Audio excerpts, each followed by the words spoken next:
Assalamualaikum semuanya, selamat datang kembali di channel YouTube aku, namanya Liva. Jadi pada video ini saya akan membahas dan berdiskusi tentang skripsi matematika, bagaimanakah menulis pendahuluan yang baik dan sistematis. Jadi sebenarnya dalam penelitian itu pendahuluan ini memegang peranan penting ya. Biasanya orang ketika saya sebagai pembaca ya, ketika saya membaca pendahuluan itu sudah sangat bagus, saya akan tertarik untuk lebih dalam membaca. Tetapi kalau udah pendahuluannya itu acak-acakan, kemudian susah untuk dipahami, tidak jelas penelitiannya tentang apa, seperti itu saya akan berhenti untuk membacanya. Jadi pendahuluan atau introduction ini tuh sangat penting sekali dalam penelitian. Oke, di sini saya akan lebih fokus ke dalam skripsi matematika. Seperti yang kita ketahui bahwa skripsi matematika itu terdiri dari dua tema, sebenarnya tema besar, yaitu pure math atau matematika murni, yaitu aljabar, kemudian dan analisis. Kemudian ada matematika terapan. Matematika terapan ini berarti adalah rumus-rumus aljabar dan juga analisis yang ditaruh di dalam applied ya, maksudnya ke dalam sebuah terapan seperti di biologi, kemudian ada pemodelan, kemudian ada matematika keuangan, kemudian dan juga statistika. Tapi statistika sendiri sebenarnya sudah berdiri sendiri di luar matematika, tetapi terkadang ada juga yang masih memasukkan statistika di matematika ya, maksudnya skripsi statistika sebagai di matematika terapan, kemudian dia diusulkan sebagai mata kuliah pilihan yang lebih lanjut. Oke, sekarang kita akan terlebih dahulu apa sih dari isi pendahuluan itu. Jadi isi pendahuluan itu biasanya adalah latar belakang, kemudian ada rumusan masalah, kemudian ada tujuan penelitian, kemudian ada namanya manfaat penelitian, lalu ada yang namanya batasan penelitian dan sistematika penulisan. Jadi itu juga tergantung dari universitas masing-masing, cara penulisan letaknya seperti bagaimana, sistematikanya seperti apa. Tapi untuk di sini saya akan lebih fokus ke tiga yang utama, yaitu tentang latar belakang, kemudian tujuan rumusan masalah, dan tujuan penelitian. Oke, sekarang kita akan ke latar belakang. Jadi sebenarnya itu mungkin saya tidak akan menggunakan piramida yang terbalik atau apa ya. Jadi sebenarnya latar belakang itu ada dua ya, terdiri dari dua utama yang besar, yaitu kajian teoritis dan juga kajian empiris, di mana di sini ada juga yang namanya nanti penelitian sebelumnya. Oke, di sini untuk kajian teoritisnya, yaitu kita akan berawal ya biasanya ketika kita mengawali dari sebuah latar belakang. Jadi latar belakang itu kan apa sih yang melandasi kalian mengambil tema penelitian itu? Apa sih yang melatar belakangi kalian mengambil tema penelitian itu? Jadi latar belakang ini tuh harus sangat kuat, tapi tidak boleh terlalu overwhelming, berbelit-belit dan terlalu banyak pemaparannya ya. Intinya itu sistematis ya, terdiri dari pengetahuan umum, kemudian pengetahuan dasar topik yang akan diteliti, literatur review di sini itu adalah kajian-kajian penelitian sebelumnya atau penelitian-penelitian sebelumnya yang sudah dilakukan, kemudian statement yang menegaskan letak ide penelitian kita itu. Kalau matematika itu sebenarnya kita tidak mewajibkan untuk adanya keterbaruan, karena untuk murni ya, aljabar dan analisis itu untuk level S1 itu akan sulit sekali untuk menemukan keterbaruannya. Jadi biasanya mereka akan melakukan bedah jurnal ya. Tapi kalau misalkan ada keterbaruan, tulislah letak keterbaruan, letak perbedaan kalian dengan penelitian-penelitian sebelumnya, dengan artikel-artikel sebelumnya, itu yang bagian yang mana. Seperti itu. Oke, selanjutnya di sini ada pengetahuan umum. Jadi saya akan memberikan beberapa contoh yang saya ambil dari beberapa skripsi matematika ya. Ada yang dari UIN, ada yang dari UNES, dan semuanya itu silakan bisa kalian lihat di catatan kaki. Di sini adalah sebuah skripsi tentang aljabar Max Plus yang saya ambil dari skripsinya mahasiswa UIN Malang. Oke, jadi pengetahuan umum di sini itu adalah pengetahuan besar yang misalkan kalian meneliti tentang aljabar Max Plus, kalian bisa bicara dulu di awal bahwa matematika itu apa, gitu ya. Kemudian di sini juga si mahasiswa ini dia mencontohkan di sini adalah pengetahuan yang umum atau pengetahuan umum dasarnya yang diambil yaitu tentang aljabar abstrak. Ya, jadi dia berbicara di sini adalah aljabar abstrak adalah bidang matematika yang mengkaji struktur aljabar seperti grup, ring, field, dan modul ya. Kemudian struktur aljabar dengan satu operasi diantaranya grup dan semi grup. Jadi pengetahuannya ini sangat dasar sekali. Dia tidak menjelaskan semuanya, aksiomanya. Kemudian dia tidak menjelaskan notasi-notasinya. Jadi dia hanya sekedar memberi gambaran umum saja. Tapi ingat, jangan terlalu banyak juga. Jangan semuanya itu nanti kalian jelaskan satu persatu. Itu tidak perlu, karena nanti kita ada tempat khususnya yaitu di kajian pustaka atau kita sebut sebagai landasan teori, gitu ya. Oke, jadi ini adalah contoh untuk yang matematika murni tentang aljabar. Jadi setiap contohnya nanti akan saya bagi menjadi matematika murni dan juga matematika terapan. Oke, sekarang kita akan, ini contoh di matematika murni ya, atau di aljabar ya khususnya. Oke, sekarang contoh yang kedua di sini tuh ada di matematika terapan. Dia ini membahas tentang yang namanya pemodelan COVID ya, kalau nggak salah. Jadi dia akan membahas tentang COVID ya. Dia juga memaparkan adanya data ya, bahwa pertama kali itu dilaporkan dari Wuhan. Jadi ini pengetahuan umum gitu ya. Jadi pengetahuan umum, bukan definisi untuk penelitiannya. Ya meskipun di judulnya itu ada namanya COVID-19 ya, tetapi di situ dia hanya sekedar pengetahuan umum, bukan metode matematikanya yang dipakai, karena kita ini bukan mahasiswa jurusan health yang memang harus ada definisi dari COVID-19 ya. Dan di sini menurut saya ini juga tidak terlalu banyak dan tidak terlalu berlebihan. Informasi yang diberikan juga sudah cukup sistematis ya. Jadi corona disease atau COVID-19 adalah penyakit sindrom pernafasan yang disebabkan oleh salah satu jenis coronavirus SARS ya, kemudian yang menimbulkan gejala ringan, sedang atau berat. Kemudian dia memaparkan tentang WHO yang sudah menyampaikan pertama kali ditemukan di Wuhan pada tahun Desember 2019 ya. Kemudian di situ dia menjelaskan case-nya ya. Itu pun secara singkat ya, nggak secara detail ya, karena nanti memang untuk data detailnya itu kita akan masuk, mungkin kalau seperti ini bisa jadi dia untuk data di penelitiannya bisa masuk ke bab 3-nya di metode penelitian ya. Jadi ini adalah gambaran umum atau pengetahuan umum atau pengetahuan dasar ya, yang letaknya itu memang seharusnya diletakkan di bagian awal paragraf ya, di bagian awal dari latar belakang itu sendiri. Oke, selanjutnya setelah ada gambaran umum ya, sebentar ini saya maaf ya, ini masuk ke situ. Jadi ada namanya pengetahuan dasar tema yang akan diteliti. Jadi tema yang diteliti oleh si mahasiswa ini yaitu adalah tentang saham. Kemudian dia menggunakan, kalau nggak salah itu modelnya Arch dan Garch ya.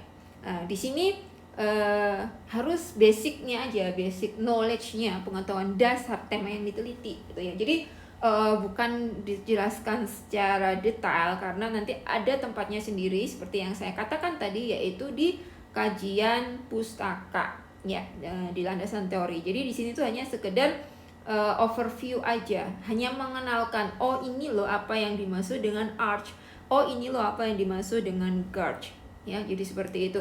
Kemudian apa yang dimaksud dengan return saham ya. Tapi untuk lebih detailnya, modelnya seperti apa, langkah-langkah untuk menyelesaikannya seperti apa, itu nanti akan dilakukan di dalam kajian pustaka dan juga mungkin akan sedikit di pembahasan dan metode penelitian ya. Jadi ini adalah untuk yang matematika terapan. Lalu bagaimanakah dengan yang matematika murni ya?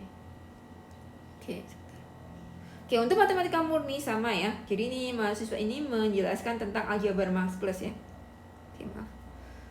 Jadi aljabar Max Plus ini yang dinotasikan dengan R max itu didefinisikan sebagai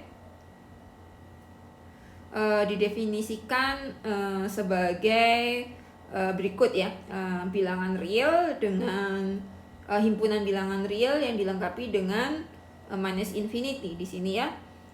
Di sini dia juga hanya memberikan sedikit overview saja, tidak memberikan secara detail. Oh, sifatnya seperti apa? Oh, aksioma-aksiomanya itu apa aja? Oh, operasi-operasinya itu apa saja? Dia tidak dijelaskan secara detail. Dia hanya memberikan gambaran kepada pembaca bahwa oh, ini yang akan diliti. Saya akan meneliti tentang aljabar Max Plus. Jadi sedikit saja informasi yang diberikan. Tetapi ya memang nggak putus ya, informasi itu nggak putus. Dia menjelaskannya dengan sangat tepat, yaitu adalah yang dilengkapi dengan operasi biner penjumlahan dan juga perkalian di sini ya, yaitu O plus dan O times gitu ya, dengan epsilonnya di sini itu adalah minus infinity dan e-nya di sini adalah 0. Kemudian dia juga sedikit menjelaskan tentang bahwa bisa dimodelkan dalam bentuk graf seperti itu. Jadi yang kedua tadi adalah pengetahuan dasar tema penelitian. Jadi setelah kalian memberikan gambaran umum pengetahuan ya, misalkan kalian berbicara tentang matematika adalah gitu. Kemudian kalau berbicara tentang COVID berarti kalian berbicara tentang penyakit menular gitu ya. Kemudian kalian berbicara tentang pandemi, tapi ingat porsinya jangan terlalu banyak dan jangan terlalu besar gitu ya. Oke, selanjutnya kita akan masuk ke langkah selanjutnya, yaitu kita namakan sebagai literatur review. Oke. Di sini literatur review itu adalah penelitian-penelitian yang sebelumnya ya. Oke, jadi penelitian-penelitian yang sebelumnya.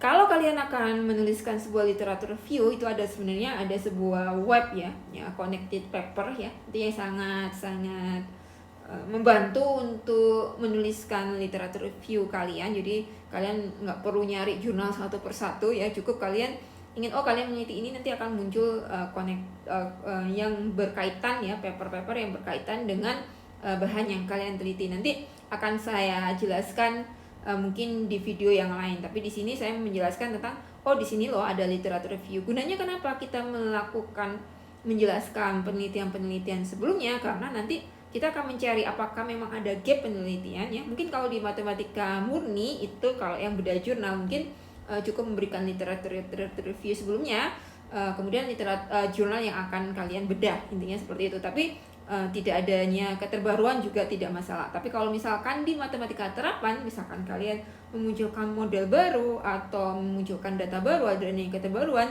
itu kalian bisa bandingkannya. Seperti ini, misalkan Zuhara ini memodelkan saham semen Gersik dengan model Kirch dengan menghitung nilai VAR yang dikombinasikan dengan EVT melalui pendekatan GPD. Kemudian dia menjelaskan tentang Ambarsari, kemudian dia menjelaskan tentang penelitian Mutik. Ya. Tapi ingat juga di sini tidak terlalu overwhelming, jangan dijelaskan dia secara banyak, kristalnya seperti ini, bla bla bla bla bla, itu tidak perlu.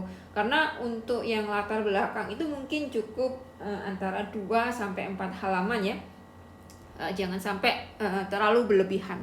Oke. Ini untuk contoh yang matematika terapan. Sekarang lalu bagaimana dengan contoh yang murni ya?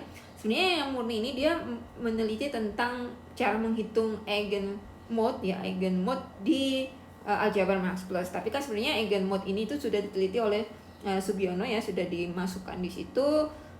Kemudian juga dia menjelaskan ya, dalam penerapan aljabar Max Plus tidak terhadap hubungan kunting yang berhubungan dengan materi matriks persegi, yaitu nilai eigen, vektor eigen dan eigenmode ya.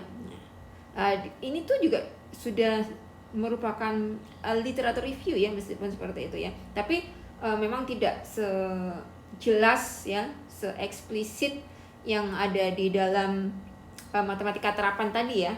Dia jelas meneliti tentang ini bla bla bla bla dan sebagainya.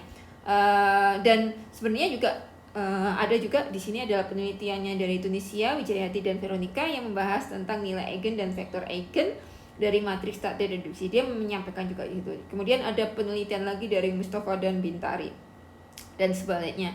Ya, jadi ini juga merupakan literatur review. Contoh literatur review yang ada di matematika murni. Oke, seperti itu. Selanjutnya, setelah literatur review, ya, setelah adanya penelitian sebelumnya atau kajian dari penelitian sebelumnya, kalau misalkan kalian memunculkan gap, berarti kalian juga akan menuliskan. Nah, di sini setelah kalian memaparkan itu, namanya kita akan ada nanya statement penelitian kita. Jadi statement kita akan meneliti tentang apa, intinya seperti itu. Kita akan stand di mana, gitu ya. Kita akan berpihak yang kemana, gitu. Apakah ada perbedaan ataukah ada tidak, ya. Jadi di sini dia berbicara tentang pada penelitian ini dibahas mengenai eigenmode dari matriks reguler atas aljabar Max Plus, seperti itu. Nah, dia menuliskan statementnya, penelitiannya seperti itu. Kemudian dia memasukkan sedikit tentang apa sih yang dimaksud dengan matriks reguler, ya. Tapi kemudian di akhir kalimatnya, ketika mau ganti ke dalam rumusan masalah, dia state lagi bahwa berdasarkan uraian-uraian di atas, penulis tertarik untuk membahas dan mengkaji kembali tentang bagaimana cara menentukan eigenmode dari matriks reguler dalam aljabar Max Plus dan karakteristiknya. Jadi jangan lupa untuk menuliskan ini, ya. Jadi itu tadi. Oke, selanjutnya kita akan ini masih literatur review, ya. Statement, ya. Aduh.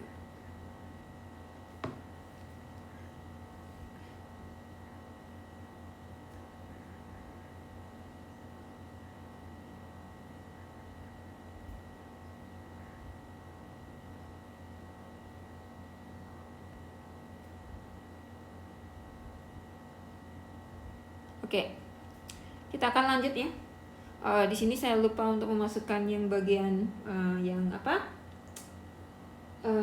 Yang ini, ya, yang untuk yang terapan. Tapi pada intinya itu pasti akan dimulai dengan berdasarkan uraian-uraian di atas atau berdasarkan latar belakang yang sudah dijelaskan, maka penulis tertarik untuk membahas atau mengkaji tentang apa, seperti itu, ya. Oke, sekarang kita akan ke rumusan masalah, ya. Jadi setelah kita menuliskan latar belakang, maka selanjutnya kita akan menuliskan tentang pertanyaan penelitian kita, ya. Jadi di sini adalah dia bentuknya adalah kalimat tanya, kemudian berisi tentang problem atau pertanyaan tentang apa yang akan kita teliti. Ya, sebagai contoh, bagaimanakah menentukan eigenmode dari matriks tereduksi reguler dalam aljabar Max Plus. Jadi ini adalah contoh dari rumusan masalahnya. Dia berbentuk kalimat tanya, kemudian dia juga istilahnya itu adalah pertanyaannya tadi, ya. Soalnya tadi kan penulis mengatakan bahwa dia ingin mencari eigenmode dari matriks tereduksi reguler, ya, dalam aljabar Max Plus. Jadi dia akan pertanyaannya itu adalah bagaimanakah kita menentukannya, bagaimanakah cara menentukan atau menghitung eigenmode dari matriks tereduksi ini, seperti itu. Oke, jadi ini adalah contoh dari rumusan masalah. Selanjutnya kita akan ke tujuan penelitiannya. Jadi tujuan penelitian itu sebenarnya cukup sangat mudah sekali, ya, karena tujuan penelitian itu hanya merubah si rumusan masalah tadi, ya, itu ke dalam, kalau yang di rumusan masalah itu kan ke dalam bentuk kalimat tanya, tapi kalau di tujuan penelitian ini bukan kalimat tanya, jadi hanya kalimat statement biasa, ya. Jadi dia menjawab pertanyaan penelitiannya. Jadi contohnya tadi kan dia menentukan eigenmode, ya. Jadi di sini adalah bagaimana menentukannya, tinggal berarti kalau dihilangin aja sebenarnya, nggak perlu menjelaskan langkah-langkah juga nggak apa-apa. Jadi kalau tujuan penelitiannya, apakah tujuan penelitianmu yang menentukan eigenmode atau dari matriks reduksi reguler dalam aljabar Max Plus, gitu, ya. Cuma di sini untuk lebih bagusnya dia menambahkan tulisan menjelaskan langkah-langkah menentukan eigenmode dari matriks reduksi reguler dalam aljabar Max Plus, ya. Jadi itu tadi isi dari yang namanya pendahuluan, ya. Ada latar belakang, kemudian ada rumusan masalah, kemudian ada tujuan penelitian. Tapi masih ada komponen-komponen lain yang memang tidak saya jelaskan, yang seperti manfaat penelitian. Jadi manfaat penelitian ini tuh adalah manfaat secara umum, ya. Beda dengan tujuan penelitian. Jadi misalkan manfaat, oh saya bisa menambah teori ini gitu ya untuk matematika. Jadi untuk manfaat itu bisa dirasakan oleh semua orang gitu. Kalau tujuan penelitian itu adalah menjawab pertanyaan penelitian. Kemudian setelah manfaat mungkin kalian, oh saya batasan masalahnya aja, saya nggak mau matriksnya ini n kali n, tetapi saya mau matriksnya hanya sampai 3 kali 3. Lah itu bisa kalian tuliskan di batasan masalah gitu ya. Misalkan kalau untuk penyebaran COVID, oh saya nggak mau satu dunia, saya hanya maunya di Indonesia. Di Indonesianya di mana? Di Semarang saja. Oke, di Semarang, itu sampaikan di Semarang, atau di Surabaya saja. Lah itu sampaikanlah di batasan penelitian. Lalu selanjutnya adanya sistematika penulisan. Tapi untuk sistematika penulisan ini tergantung dari universitasnya masing-masing. Apakah memang mengharuskan di dalamnya itu ada namanya sistematika penulisan. Jadi sistematika penulisan itu semacam kayak gambaran daftar isi tapi secara padat ya. Intinya nanti bab 1 itu kamu isi apa sih, gitu. Bab 2 itu nanti kamu isi apa sih, bab 3, kemudian bab 4, tapi nggak secara mendetail seperti daftar isi. Oke, itu tadi mungkin sedikit pemaparan dari saya bagaimanakah menulis pendahuluan yang baik ya untuk skripsi matematika. Kalau misalkan ada yang ingin berkonsultasi, silakan mungkin ini ya, nanti bisa lihat, bisa DM di IG saya, dan juga nanti saya menyediakan konsultasi penulisan skripsi secara gratis, tapi hanya khusus untuk matematika ya. Oke, terima kasih sudah menonton video saya. Sampai jumpa, semoga bermanfaat.